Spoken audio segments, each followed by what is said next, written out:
affected me, if not directly, then perhaps because members of my family, my uncle, for example, was imprisoned, etc. But more directly, there was no possibility of studying any further. And to me, at the age of 18, that seemed unbearable.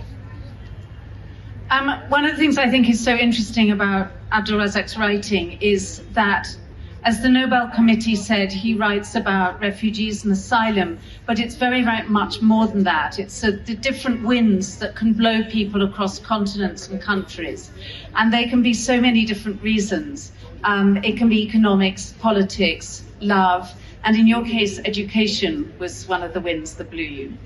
Yeah, well, that was kind of the impetus or the impulse. But of course, nobody wants to live in a climate of terror and fear and so on. But I was 18, and at 18 you think, well, I'm not putting up with this. In a way that perhaps if you're in your 30s and you have responsibilities and whatever, then you would consider more carefully. But I think at 18 there's a kind of recklessness that says, no, I'm going, like that. And of course you don't realize until after you've gone just what you have actually done, and that it isn't as simple as...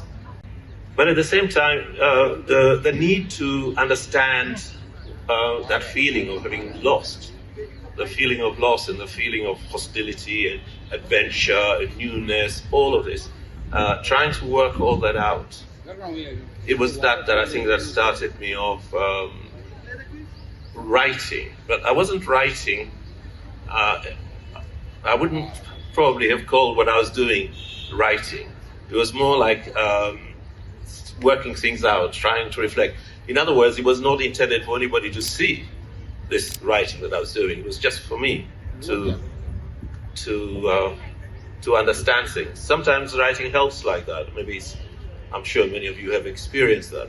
Even between, she was a European man and I'm Swahili woman, an African woman. When I say Swahili, I have to correct, you see, because I spoke earlier about a kind of a complicated, complex, mixed cultures and races as well.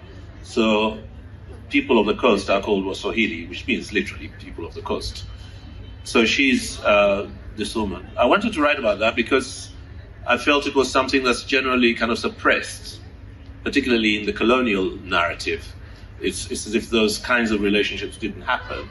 Or if they did, they're made to seem exotic or,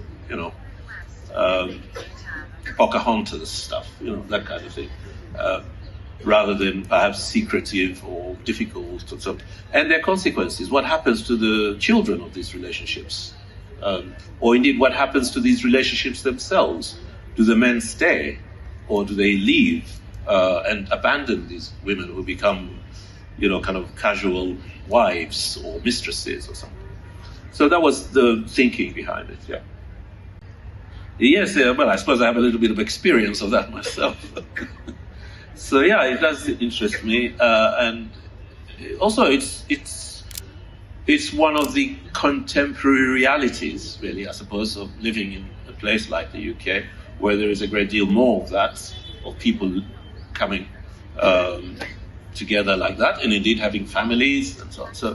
So it's part of our reality in a way to try and understand